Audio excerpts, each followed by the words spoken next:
नमस्कार। ये पेपर है राजा महेंद्र प्रताप सिंह यूनिवर्सिटी अलीगढ़ का सेकंड सेमेस्टर का। व्हाट्सएप पर आया है, थोड़ा सा प्रिंट हो सकता है आपको गड़बड़ दिखे और मुझे बनाने में भी थोड़ी दिक्कत हो रही है, तो हो सकता है थोड़ा सा गड़बड़ हो, लेकिन कोशिश करूँगी कि ठीक से बन पाए। तो यहाँ देखिए, पहला क्वेश्चन जो इसमें दिख रहा है, what is the rhyme scheme of sonnet, let me not to the marriage of true minds. तो इसकी जो राइम स्कीम है वो है A B C D E F G G, यानी कि बी आंसर इसका सही है। फिर हम सेकंड क्वेश्चन देखते हैं, which form of poetry is a morning song, यानी मॉर्निंग सॉन्ग यानी शोक गीत कौन सी पोइट्री है, तो इसका जवाब है एलेजी शोक गीत होता है। फिर तीसरा क्वेश्चन है, to which musical instrument is the lyric related, तो जो लिरिक है कौन से म्यूजिकल इंस्ट्रूमेंट से संबंधित है, इसका जवाब लायर होगा, डी, लायर से बना है लिरिक। फिर है fourth question, Homer's Iliad and Odyssey are, ये एपिक पोइम्स हैं होमर की दोनों। अच्छा, ये आपका क्वेश्चन पेपर बहुत इजी है और जिन यूनिवर्सिटीज़ में नहीं हुआ है उनके बच्चों के लिए काफ़ी यूज़फुल है ये पेपर, तो ध्यान से देखिएगा। फिर है fifth question, which kind of meter is used in heroic couplet, तो हीरोइक कपलेट में जो यूज़ किया जाता है वो पेंटामीटर यूज़ किया जाता है। फिर which poet first use the stanza of 9 lines, तो 9 लाइन्स का जो स्टेंजा है वो स्पेंसरियन स्टेंजा कहलाता है और वो स्पेंसर ने ही यूज़ किया है, तो इसका सही जवाब होगा स्पेंसर यानी कि डी। सेवेंथ क्वेश्चन है, terza rima is a blank space verse stanza, ये इटालियन वर्स स्टेंजा है, तो जवाब होगा ए।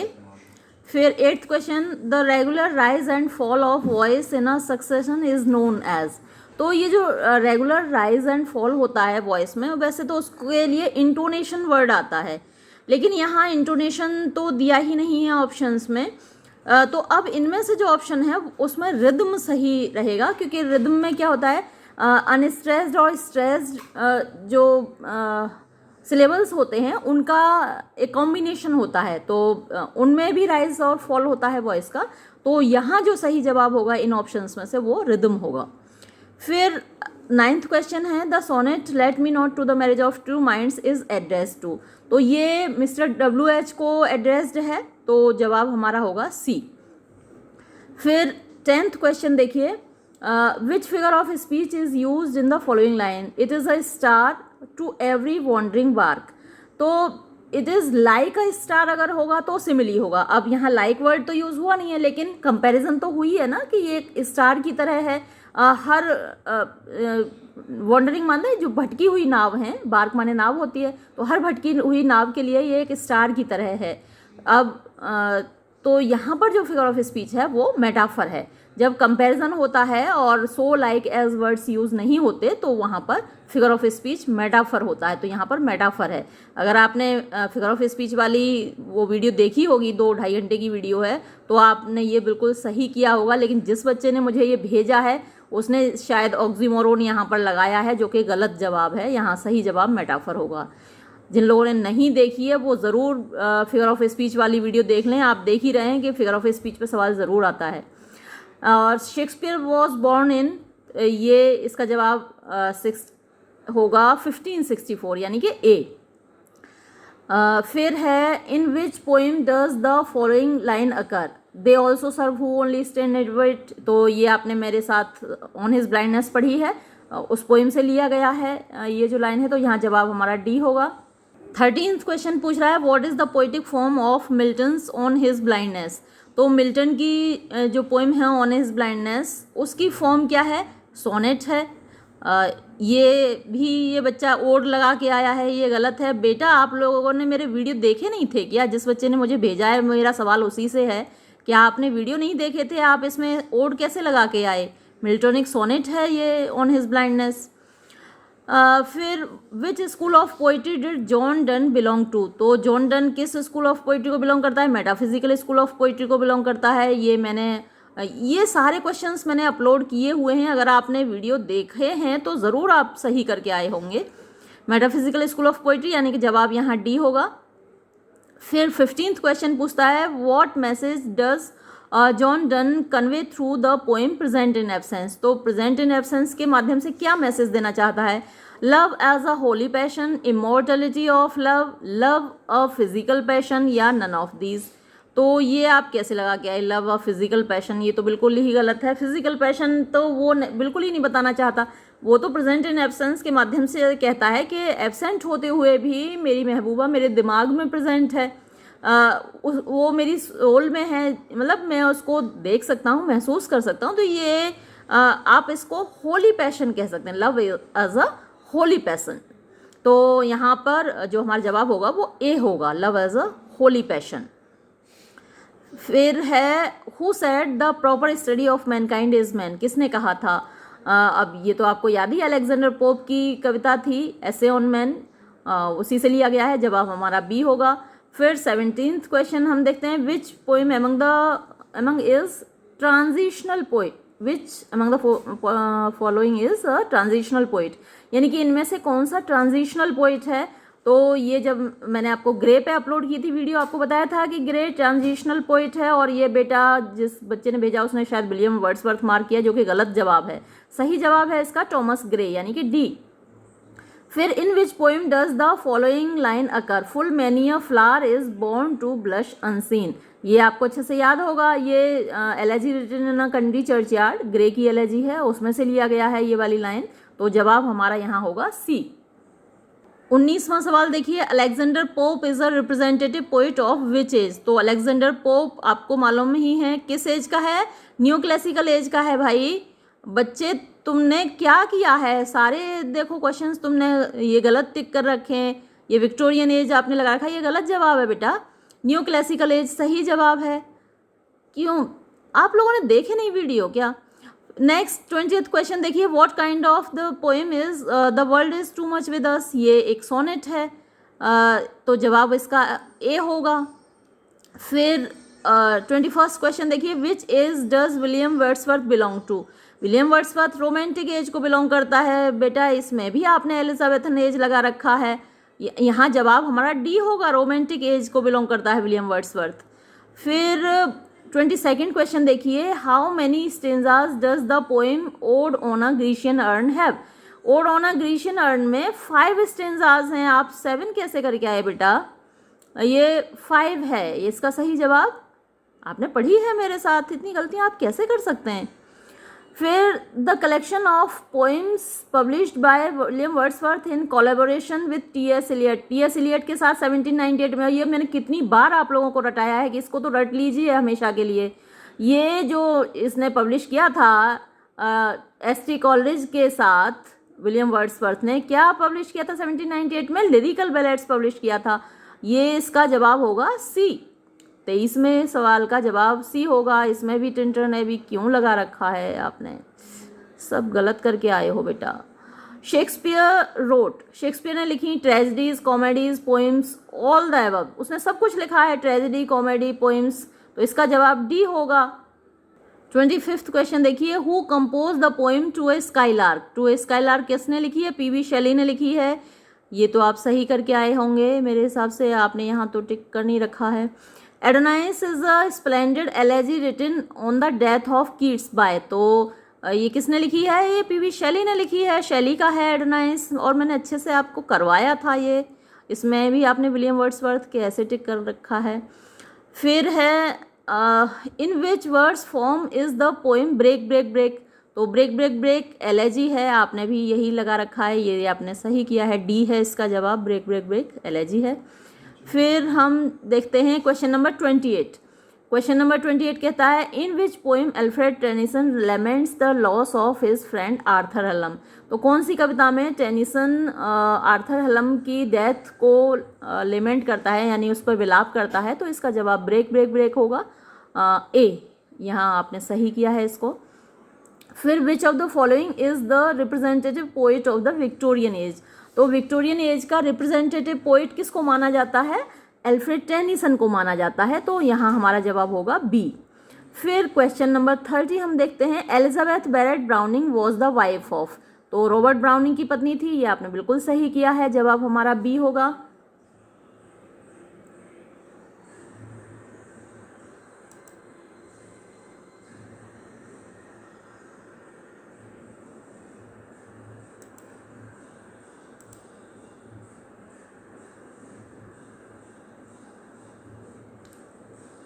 क्वेश्चन नंबर 37 में वो पूछ रहा है when did T S. Eliot receive Nobel prize. T S. Eliot को नोबेल प्राइज़ कब मिला? ये वाला जो क्वेश्चन के जो ऑप्शंस हैं ये तो मेरे हिसाब से सारे ही गलत हैं। मैंने आपको वीडियो अपलोड किया था। Nobel prize T S. एलियट को मिला था 1948 में, और यहाँ सारे ही जवाब ऐसे कैसे दे रखे हैं? 1913, 14, 15, 16 ये तो नहीं है जवाब। 1948 यानी 1948 में मिला था। मेरे हिसाब से इसका आपको पूरे मार्क्स मिलने चाहिए अगर आपने इसको गलत किया भी है तो है। 38 question number which of the following has been written by T S. Eliot. तो इनमें से कौन सा टी.एस. एलियट ने लिखा है? The wasteland, the hollow man, ash Wednesday. तो ऑल ऑफ दीज इसका सही जवाब है। ये सारे टी.एस. एलियट के लिखे हुए हैं।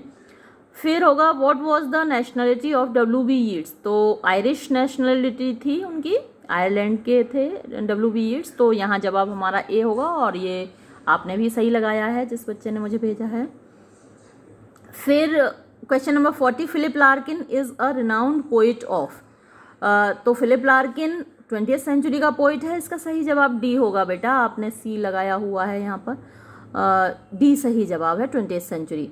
The poem church going was published in the volume. तो चर्च गोइंग जो प्रकाशित हुई थी, हाँ ये आपने बिल्कुल सही आंसर दे रखा है। द लेस डिसीव्ड इसी वॉल्यूम में पब्लिश हुई थी, यानी सही जवाब है डी। फिर चर्च गोइंग क्या है? एक ड्रामेटिक मोनोलॉग है बेटा। तो यहाँ जो सही जवाब होगा वो डी होगा, ड्रामेटिक मोनोलॉग। क्वेश्चन नंबर 43 पूछ रहा है who is the father of practical criticism. तो इसमें आई.ए. रिचर्ड्स का नाम आएगा, यानी सी सही जवाब होगा। फिर an effective rhetorical discourse consist of invention, disposition, style, all of the above. तो इसमें ये सभी चीज़ें चाहिए। हाँ, मैंने जब वीडियो अपलोड किया था तब भी आपको ये वाला क्वेश्चन था, उसमें डी सही जवाब होगा। The formalistic study of a text is called. Formalistic study एक टेक्स्ट की स्टाइलिस्टिक्स कहलाती है। तो सही जवाब इसका ए है, आपने भी सही किया है इसको। फिर क्वेश्चन नंबर 46 पूछ रहा है which among the following laid down the principles of Indian rhetoric. इनमें से किसने इंडियन रेटोरिक के प्रिंसिपल्स दिए थे? तो वो न्याय सूत्र में है। ये सही जवाब है सी, न्याय सूत्र। द 47th क्वेश्चन पूछ रहा है the literary technique of the study of meter, intonation and rhythm of a poetic work is called prosody, यानी कि बी सही जवाब है, आपने भी सही किया है। Classical odes are named after Pindar, बिल्कुल सही जवाब है B. 49th question who introduced blank verse in England. तो इंग्लैंड में ब्लैंक वर्स को इंट्रोड्यूस किया था द अर्ल ऑफ सरे ने, सही जवाब ए, बिल्कुल सही आपने भी कर रखा है। फिर which figure of speech has been used in the following line let not ambition mock their useful toil. यहाँ पर्सोनिफिकेशन है, ये मैंने जो आपके लिए मॉडल पेपर अपलोड किया था उसमें भी ये क्वेश्चन था। तो सही जवाब यहाँ होगा ए, यानी कि पर्सोनिफिकेशन। और मैं बार बार आपसे कह रही हूँ कि फिगर ऑफ स्पीच वाला वीडियो ज़रूर देख लीजिए आप। देखिए फिगर ऑफ स्पीच पर कितने क्वेश्चन आ गए। एन इटालियन सोनेट हैज़, कितने क्वार्टरेंस होते हैं इटालियन सोनेट में? 2 क्वार्टरेन होते हैं, सही जवाब ए होगा। वो जो इटालियन सोनेट होती है, अगर आपने सोनेट वाला वीडियो मेरा देखा है, लंबा है वीडियो, काफ़ी बच्चों ने देखा भी है, तो उस में मैंने Italian sonnet, English sonnet, Miltonic sonnet, सारी सोनेट्स को डिस्कस किया है। तो जो इटालियन सोनेट है वो 2 पार्ट्स में डिवाइडेड होती है, ऑक्टेव और सेस्टेट। तो जो ऑक्टेव है वो 2 क्वार्टरेंस में डिवाइडेड होता है, और जो सेस्टेट है वो 2 टर्सेट्स में डिवाइड होता है। तो यहाँ जवाब इसलिए हमारा क्या होगा? 2, यानी कि ए सही जवाब होगा। जो ऑक्टेव है 2 क्वार्टरेंस में डिवाइडेड होता है, यहाँ ए सही जवाब है। फिर आगे बढ़ते हैं हम, question number 52। The term sonnet is derived from. तो जो सोनेट शब्द है वो कहाँ से डिराइव हुआ है? वो इटालियन वर्ड सोनेटो से, यानी कि बी सही जवाब है। फिर है 53rd question where was the poet sitting when he compose the elegy. जब एलेजी उसने लिखी तो ये पोइट कहाँ बैठा है, यानी टॉमस ग्रे कहाँ बैठा है? In the church, in the country church. है ना, तभी तो उसने लिखा है elegy written in a country churchyard. तो कंट्री माने देहात होता है, चर्च देहात के चर्च में बैठा हुआ है, तो जवाब हमारा सी होगा इसमें। फिर है question number 54, the inevitable hour in elegy refers to. Inevitable माने अवश्यम भावी, जिससे बच नहीं सकते हम, तो वो समय कौन सा होता है, डेथ होता है, तो आर ऑफ डेथ यानी कि बी सही जवाब होगा इसका। क्वेश्चन नंबर 55 पूछ रहा है, W.B. Yeats was awarded the Nobel prize for literature. W.B. Yeats को लिटरेचर का नोबेल प्राइज 1923 में दिया गया था, तो हमारा सही जवाब है बी। देखिए यहाँ तो ऑप्शन सही दिए हैं, वहाँ ऑप्शन पता नहीं कैसे गड़बड़ दे दिए थे। फिर Tennyson died in the year. Tennyson की मृत्यु कब हुई भाई? टेनिसन की मृत्यु हुई है 1892 में, तो हमारा जो सही जवाब है वो है बी। फिर है when Eliot wrote the hollow man he lived in. तो हॉलो मैन जब लिखी है तो इलियट इंग्लैंड में था, और इंग्लैंड का जो शहर यहाँ पर लंदन, तो लंदन यहाँ सही जवाब होगा बी। फिर है from which poem following lines have been taken. किस पोइम से ली गई हैं भाई? But the tender grace of a day that is dead will never come back to me. ये तो ब्रेक ब्रेक ब्रेक से ली हुई है ना, तो सही जवाब हमारा डी है, और आपने भी सही कर रखा है। In the opinion of Larkin churches are used. तो लार्किन की राय ये है कि चर्च का प्रयोग किया जाता है only in birth, only in marriage, only in death, in birth, marriage and death, सभी में प्रयोग किया जाता है, तो जवाब हमारा डी हुआ। फिर फिर John Keats belongs to which age, यानी 60th क्वेश्चन हमसे ये पूछ रहा है कि जॉन कीट्स किस युग को बिलोंग करता है, तो आपको मालूम ही है रोमांटिक एज को बिलोंग करता है, तो ये बिल्कुल सही जवाब आपने दिया है बी। क्वेश्चन नंबर 61 पूछ रहा है the earliest appearance of terza rima can be traced in. तो ये डिवाइन कॉमेडी में यूज़ किया था डांटे ने टर्जा रायमा को, तो हमारा जवाब यहाँ पर होगा ए। फिर नेक्स्ट क्वेश्चन पूछ रहा है पेंटामीटर कंसिस्ट ऑफ। तो पेंटा मीन्स 5 होता है, अब पेंटामीटर में कितने फीट होंगे? 5 फीट होंगे, और बिल्कुल सही जवाब आपने दिया है डी। फिर when two opposite ideas are put together it is, जब दो अपोजिट आइडियाज साथ साथ रख दिए जाते हैं तो जक्सटेपोजिशन सही जवाब है। अगल बगल रखना। Who says that love's not time's fool. ये किसने कहा है कि समय को मोहब्बत को समय वक्त मूर्ख नहीं बना सकता, तो विलियम शेक्सपियर ने कहा है, हमारा जवाब होगा सी। फिर क्वेश्चन नंबर 65 पूछ रहा है what type of a poet Wordsworth is. तो Wordsworth a poet of nature है, बिल्कुल सही जवाब डी। फिर which school of poetry during war literature does Philip Larkin belong to. तो फिलिप लार्किन मूवमेंट पोइट्री को बिलोंग करता है, हमारा जवाब यहाँ पर ए होगा। और क्वेश्चन नंबर 67 पूछ रहा है व्हेन वॉज पीवी शैली बॉर्न। पीवी शैली कब पैदा हुआ? 1792, बिल्कुल सही जवाब बी।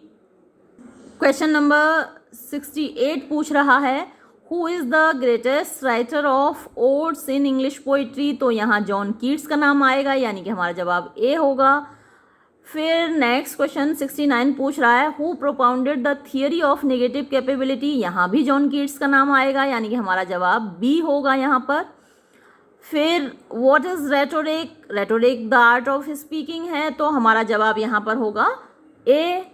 और क्वेश्चन नंबर 71 पूछ रहा है which age does Robert Browning belong to. तो विक्टोरियन एज को बिलोंग करता है, यहाँ जवाब हमारा ए होगा। और बच्चे आपने बी लगाया हुआ है, जो कि गलत जवाब है बेटा, यहाँ पर विक्टोरियन एज ही आएगा, एज सही जवाब होगा। और जब हम आगे बढ़ते हैं क्वेश्चन नंबर 72 पर पहुँचते हैं, तो ये पूछता है the science of versification and meter is called prosody. सही जवाब सी, ये आपने सही किया है। A syllable consist of one और मोर लेटर्स नहीं, वर्ड्स नहीं, स्पीच साउंड्स। यस, ये सही जवाब होगा, स्पीच साउंड्स होते हैं ना सिलेबल में, तो हमारा जवाब सी होगा बेटा, लेटर्स से नहीं डिसाइड होता। वैसे तो लेटर्स भी आपका सही हो नहीं बेटा, स्पीच साउंड्स ही डिसाइड करते हैं सिलेबल को, है ना। तो सही जवाब यहाँ पर सी होगा। आपने ए कर दिया ना, तो आपका गलत है बेटा।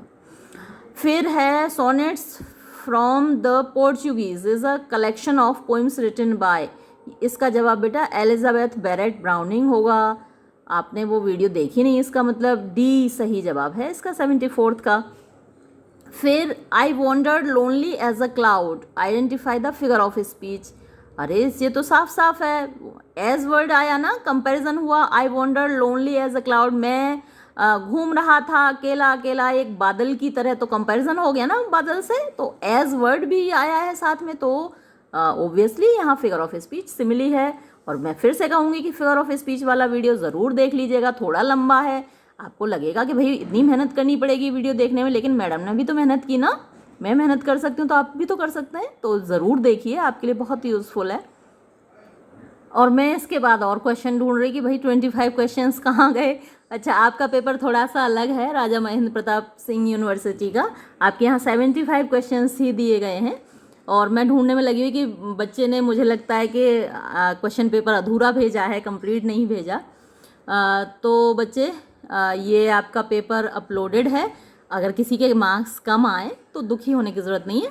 अभी तो बहुत सारे एग्ज़ाम्स आपकी लाइफ में हैं, अगले सेमेस्टर में फिर मेहनत कीजिएगा।